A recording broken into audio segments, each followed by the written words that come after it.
ଘର କବାଟ କିମ୍ବା ଝରକା ଗୁଡ଼ିକ ଖୋଲିବା ସମୟରେ ଏହା ଯେମିତି ଶବ୍ଦ ନ କରେ ଏଥିପ୍ରତି ଧ୍ୟାନ ଦେବା ଆବଶ୍ୟକ।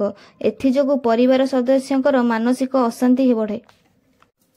ଯଦି କୌଣସି କାରଣରୁ ଆପଣ କରଜ କରିଛନ୍ତି ଏବଂ ତାହାକୁ ଶୁଝିବାକୁ ଚାହୁଁଛନ୍ତି, ତେବେ କରଜର ପ୍ରଥମ କିସ୍ତି ମଙ୍ଗଳବାର ଦିନ ଦିଅନ୍ତୁ।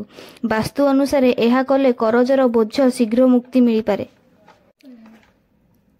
ପଶ୍ଚିମ ଓ ଦକ୍ଷିଣ ଦିଗରେ ପାଣି ଟାଙ୍କି, କୂଅ, ଟ୍ୟାପ୍ ରହିଲେ ସେହି ଦୋଷରୁ ବ୍ୟକ୍ତି କରଜ କରିବାକୁ ବାଧ୍ୟ ହୁଏ। ଗୃହରେ ଦାରିଦ୍ର୍ୟ ଲାଗି ରହେ। ଏଣୁ ଏଭଳି ଦୋଷ ଦୂର କରିବ। ଗୃହର ପୂର୍ବ କିମ୍ବା ଉତ୍ତର ଦିଗରେ ଭାରୀ ବସ୍ତୁ ରଖନ୍ତୁ ନାହିଁ, ଅଯଥା କରଜ ବଢ଼ିବାରେ ଲାଗିବ। ଘର କରିବା ସମୟରେ ଉତ୍ତର ଓ ଦକ୍ଷିଣ କାନ୍ଥ ସିଧା ରଖନ୍ତୁ। କାନ୍ଥ ସାମାନ୍ୟ ନିଚା ରହିବା ଭଲ। ତ୍ରୁଟିଯୁକ୍ତ କାନ୍ଥ ଦୋଷରୁ କରଜ ବୃଦ୍ଧି ପାଇଥାଏ। ଏଣୁ ଏହି ଦୋଷ ଦୂର କରି କରଜ ମୁକ୍ତ ହୋଇପାରିବେ। ଲାଲ ରଙ୍ଗର ରିବନକୁ ଘରର ମୁଖ୍ୟ ଦ୍ୱାରରେ ଟଙ୍ଗାଇ ରଖିଲେ ଘରେ ଧନର ଆଗମନ ଘଟିଥାଏ। ଘରେ ଐଶ୍ୱର୍ଯ୍ୟ ଓ ବୈଭବର ବୃଦ୍ଧି ଘଟିଥାଏ।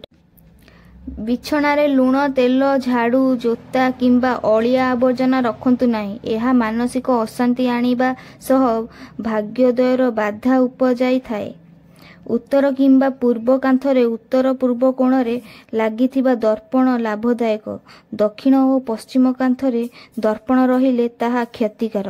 ଶନିବାର ଦିନ ଘର, ଦୋକାନ, ଅଫିସ ମୁଖରେ ଲେମ୍ବୁ ଓ 7ଟି ଲଙ୍କା ଝୁଲାଇ ରଖିଲେ ଖରାପ ଦୃଷ୍ଟି ପଡ଼େ ନାହିଁ।